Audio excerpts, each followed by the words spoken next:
రాజులు రెండవ గ్రంథము 19వ అధ్యాయము. రాజు యెషయాను సంప్రదించుట. వారి మాటలు విని హిజ్కియా విచారముతో బట్టలు చించుకొని గోనె పట్టను తాల్చి ప్రభు మందిరము ప్రవేశించెను.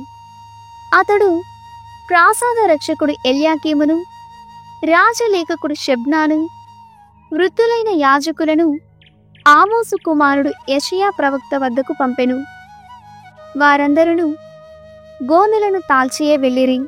రాజు యెషయాకు పంపిన సందేశమిది: ఈనాడు మనకు ఇక్కట్లు వచ్చినవి. శత్రువులు మనలను శిక్షించి అవమానము పాలు చేయుచున్నారు. మనము ప్రసవ కాలము వచ్చినను బలము చాలనందున బిడ్డను కనలేని గర్భిణి వలె ఉన్నాము. అసిరియా రాజు పంపిన రబ్షాకే సజీవుడైన ప్రభువును తోలనాడెను. నీవు కొలుచు ప్రభువి నిందావాక్యములను ఆలించుగాక, వారిని పలికిన వారిని శిక్షించునుగాక. నీవు మాత్రము మన జనమున మిగిలియున్న వారిని కరుణింపుమని ప్రభువునకు మనవి చేయుము. ఆ సందేశము విని యెషయా రాజునకు ప్రతి సందేశమంపెను. ప్రభువు సందేశమిది: అసిరియా రాజు సైన్యాధిపతి నన్ను దూషించెను. అతడు పలికిన వాక్యములు విని నీవు భయపడవలదు. నేనా రాజునకు దుష్ట ప్రేరణము కలిగింతును. అతడొక వదంతి విని తన దేశమునకు మరలిపోవును. తన దేశమునని కత్తివాత కెరయగును. ఇది అంతయు నా వలన జరుగును. అసిరియా ప్రతినిధి రబ్షాకే తన రాజు లాకీషు నుండి వెడలిపోయి లిబ్నా నగరమును ముట్టడించుచున్నాడని వినెను. కనుక అతడు రాజును సంప్రదించుటకై అచటికి వెళ్ళెను. అంతలోని ఇథియోపియా రాజు తిర్హాక అసిరియా మీదికి దండెత్తి వచ్చుచున్నాడని వార్త వచ్చెను. ఆ వార్త అందిన పిమ్మట అసిరియా రాజు సన్హెరీబు యూదా రాజు హిజ్కియాకు ఇట్లు జాబు వ్రాసెను. సన్హెరీబు జాబు: నీవు యావే ప్రభువును నమ్ముకొంటివి. ఆ దేవుడు యెరూషలేము మా వశము కాదని నుడివెను. కాని నీవా మాటలు నమ్మి మోసపోవద్దు. ఇంతవరకు అసిరియా రాజులు నానా రాజ్యములనెట్లు మట్టిపాలు గావించినారో నీవు వినియే ఉందువు. నీవు మాత్రము నా దాడి నుండి తప్పించుకోగలవా? మా పూర్వులు గోషాను, హారాను, రెసెపు పట్టణములను నాశము చేసిరి. తెలాసారున వసించుచున్న బేతేదేను ప్రజలను సంహరించిరి. వారి దైవములు వారిని రక్షింపగలిగిరా? హమాతు, అర్పాదు, సెఫర్వాయిము, హేనా, ఇవ్వా రాజులు ఇప్పుడేరి? హిజ్కియా రాజు దూతల నుండి ఆ జాబునందుకొని చదివెను. అంతట అతడు దేవాలయము ప్రవేశించి లేఖను ప్రభు సమక్షమున పెట్టి ఇట్లు ప్రార్థించెను: ఇశ్రాయేలు దేవుడవైన ప్రభు, నీవు వైభవోపేతమైన సింహాసనముపై ఆసీనుడవైయుందువు. నీవొక్కడవే దేవుడవు. సామ్రాజ్యములన్నిటినీ ఏలివాడవు నీవే. భూమ్యాకాశములను సృజించిన వాడవు నీవే. ప్రభు, వీనులొగ్గి వినుము, కన్నులు విప్పి కనుము. సజీవుడవైన దేవుడవగు నిన్ను కించపరచుటకు గాను సన్హెరీబు పలికిన పలుకులాలింపుము. అసిరియా రాజులు నానా జాతులను జయించి నానా దేశములను నాశము చేసిరి. ఆ జాతుల దైవములను కాల్చివేసిరి. కాని వారు నిజముగా దైవములా? నరులు మలచిన రాతి ప్రతిమలు, కొయ్యబొమ్మలు కారా? కనుక ప్రభు, ఇప్పుడు నీవు మమ్ము అసిరియా రాజు దాడి నుండి కాపాడుము. అప్పుడు సకల రాజ్యములను నీవొక్కడివే నిక్కముగా దేవుడని గుర్తించును. యెషయా సందేశము. అంతట ఆమోసు కుమారుడు యెషయా హిజ్కియా వద్దకు సేవకుని పంపి అసిరియా రాజు నుండి కాపాడుమని నీవు పెట్టిన మొరను ప్రభువు ఆలించెనని చెప్పెను. అసిరియా రాజు సన్హెరీబును గూర్చి ప్రభువు పలికిన పలుకులివి: ఓయి యెరూషలేము కన్య నిన్ను చూచి నవ్వుచున్నది. నిన్ను చిన్నచూపు చూచుచున్నది, తలాడించుచున్నది. నీవెవరిని అవమానించి దూషించితివో గుర్తించితివా? కన్ను నిన్ను కానక ఎవరిని నిందించితివో తెలుసుకొంటివా? నీవు నీ దూతలతో ప్రభువును ఏది చేసితివి? ఇశ్రాయేలు పరిశుద్ధ దేవుడనైన నన్నే తృణీకరించితివి. నా రథములతో నేను ఎత్తిన కొండలనెక్కితివి. లెబానోనును అధిరోహించితిని. అచటి దేవదారులను తమాల వృక్షములను నరికించితిని. ఆ అడవుల అంచుల వరకు వెళ్ళితిని. అన్యదేశములలో బావులు త్రవ్వించి నీళ్లు త్రాగితిని.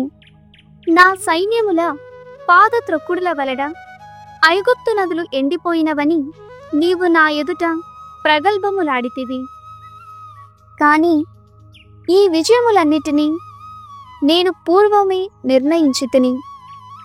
ఇప్పుడు క్రియాపూర్వకముగా నిర్వహించితిని. నీవు సాధన మాత్రుడవై సురక్షిత పట్టణములను కూలద్రోసితివి.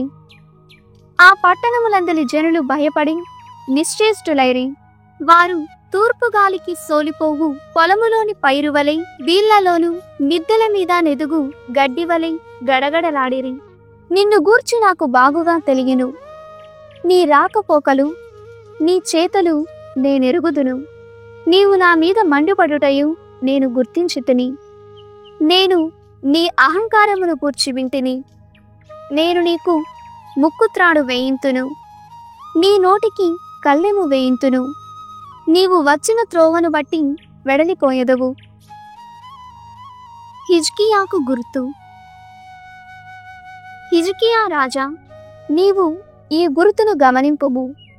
ఈ ఏడు రాబోవు ఏడు కూడా నీకు దానంతటా అది పడి మొలిచిన ధాన్యమే లభించును. కాని 3వ ఏడు మీరు పైరు వేసి కోత కోయుదురు, ద్రాక్షలు పెంచి పండ్లు కోసుకుందురు. యూదా మండలమున మిగిలియున్న వారు నేలలోనికి వేళ్లు జంపి మీద పండ్లు కాయు వృక్షముల వలె వృద్ధి చెందుదురు. యెరూషలేమునను సియోను కొండ మీదను ప్రజలు మిగిలియుందురు. ప్రభువు ఈ కార్యమును సాధింప సమకట్టెను. అసిరియా రాజును గూర్చి ప్రభువు పలుకులు ఇది: అతడు ఈ పట్టణమును ప్రవేశింపజాలడు, దాని మీద ఒక్క బాణమును వదలజాలడు, డాలుతో దాని చెంతకు రాజాలడు, దాని చుట్టూ ముట్టడికి గాను మట్టి తిబ్బలు పోయేజాలడు. అతడు తాను వచ్చిన త్రోవ పట్టి వెడలిపోవును. ఈ నగరమును ఎంత మాత్రము ప్రవేశింపజాలడు. ప్రభుడనైన నా పలుకులు ఇవి: నా గౌరవార్థము, నా సేవకుడగు దావీదు నిమిత్తము నేను ఈ నగరమును రక్షింతును. సన్హెరీబునకు శిక్ష. ఆ రాత్రి ప్రభువు దూత అసిరియా శిబిరమునకు పోయి 185,000 మంది సైనికులను సంహరించెను. వేకువని లేచి చూడగా వారందరూ చచ్చిపడియుండిరి. అంతట అసిరియా రాజు సైన్యమును తరలించుకొని నినీవేకు మరలిపోయెను. అచట ఒకనాడు సన్హెరీబు దేవలమున నిస్రోకు దేవతను ఆరాధించుచుండగా అడ్రమ్మెలెకు, షరెసేరు అను అతని కుమారులు ఇద్దరు అతనిని కత్తితో వధించి అరారాతులకు పారిపోయిరి. అటు పిమ్మట ఏసర్హద్దోను అను మరి ఒక పుత్రుడు తండ్రికి బదులుగా రాజయ్యెను. రాజులు 2వ గ్రంథము 30వ అధ్యాయము. పాస్కా ఉత్సవముకు ప్రజలు ప్రోగగుట. ప్రజలు పాస్కా ఉత్సవమును మొదటి నెలలో జరుపుకోజాలవైరి. శుద్ధి చేసుకున్న యాజకులు చాలినంత మంది లేరైరి. ప్రజలు ఎక్కువ మంది యెరూషలేమున ప్రోగుగారైరి. కావున హిజ్కియా అతని ఉద్యోగులు యెరూషలేము పౌరులు ఉత్సవమును 2వ నెలలో జరుపుకొందమని కొనిరి. రాజు ఇశ్రాయేలు యూదా పౌరులకు ఆ సంగతిని తెలియజేయుచు వార్త పంపెను. పైపెచ్చు అతడు ఎఫ్రాయిము, మనష్షే తెగలకు లేఖలు కూడా వ్రాయించెను. వారు యెరూషలేము దేవాలయముకు వచ్చి పాస్కా ఉత్సవమున పాల్గొని తమ పితరుల దేవుడైన ప్రభువును కీర్తింపవలయునని కోరెను. రాజు ప్రజలు కూడా తమ ప్రణాళికను గూర్చి సంతృప్తి చెందిరి. అప్పటికి పాస్కా గూర్చిన విధులను ఎల్లరూ పాటించుటలేదు. కనుక ప్రజలెల్లరూ యెరూషలేము దేవాలయమునకు వచ్చి ఉత్సవమున పాల్గొని ప్రభును కీర్తింపవలయునని యూదా నుండి బేర్షేబా వరకు గల ఇశ్రాయేలు దేశమున చాటింపు వేయింతమనుకొనిరి. వార్తావహులు రాజు నుండి అతని ఉద్యోగుల నుండి తాకీదులు తీసుకొని యూదా ఇశ్రాయేలు మండలములోని అన్ని ప్రాంతములకు వెళ్ళిరి. వారు రాజు పేరు మీదుగా ఇట్లు చెప్పిరి: ఇశ్రాయేలీయులారా, మీరు అస్సిరియా రాజుల దాడికి తప్పి బ్రతికిపోతిరి. ఇప్పుడు మీరెల్లరూ అబ్రహాము, ఈసాకు, యాకోబుల దేవుడైన ప్రభు చెంతకు రండు. అప్పుడు ఆయన మీ చెంతకు వచ్చును. మీ పితరులు, మీ తోడి ఇశ్రాయేలీయులు తమ దేవుడైన ప్రభువును లక్ష్యము చేయరైరి. ప్రభు వారిని దారుణముగా శిక్షించనని మీరెరుగుదురు. మీరు వారి వలె ప్రవర్తింపరాదు.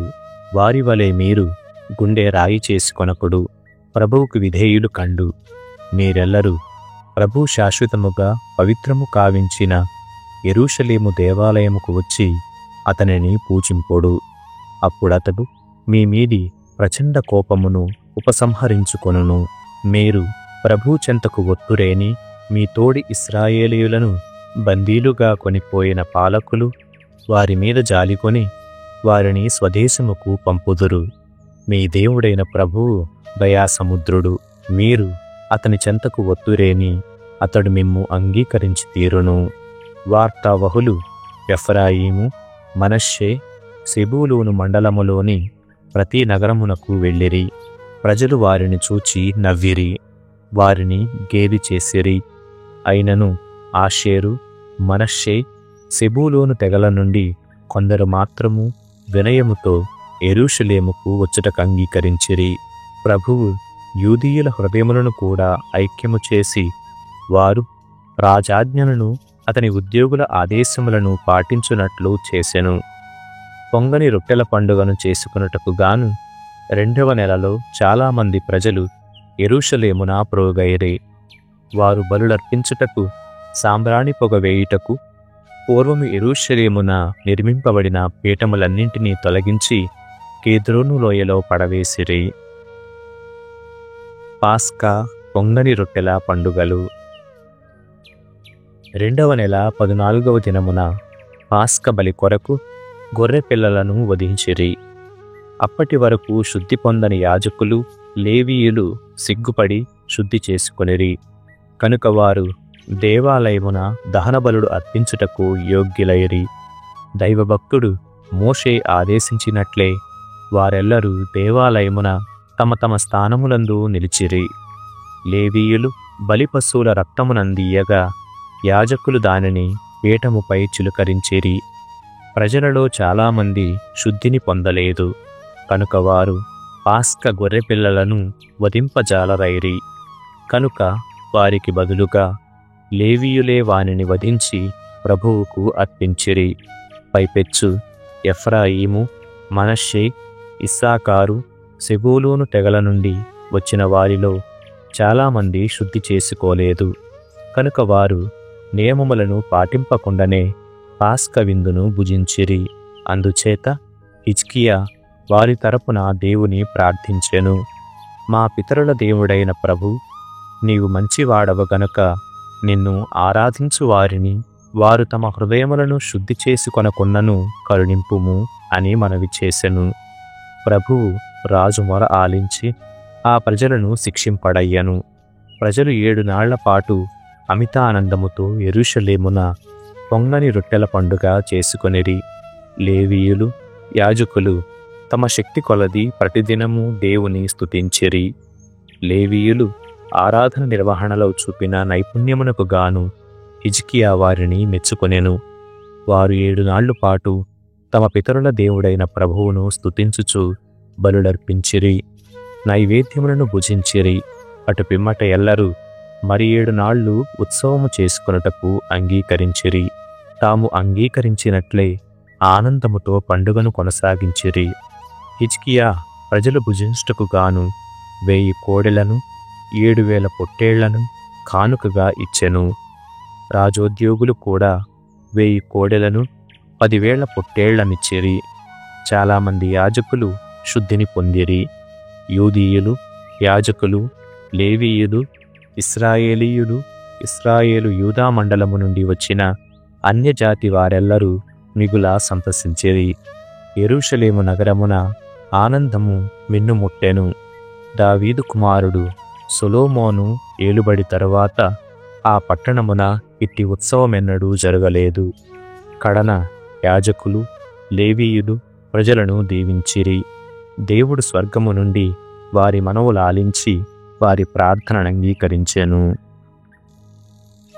143వ కీర్తన. దైవ సహాయము కొరకు ప్రార్థన.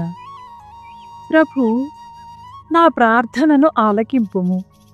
నీవు విశ్వసనీయుడవును న్యాయవంతుడవును కనుక నాకు ప్రత్యుత్తరము వసకుము. నీ దాసుని దోషినిగా నిర్ణయింపకుము. నీ ఎదుట నీతిమంతుడుగా గణింపబడువాడెవడునూ లేడు. నా శత్రువు నన్ను వెన్నాడెను, నన్నోడించి మన్ను గరపించెను, నన్ను గాఢాంధకారమున ఉంచెను. నేను చిరకాలము క్రితమే గతించిన వారి వలె నైతిని. నేను మిగుల కృంగిపోయితిని. నా హృదయము విషాదమున మునిగెను.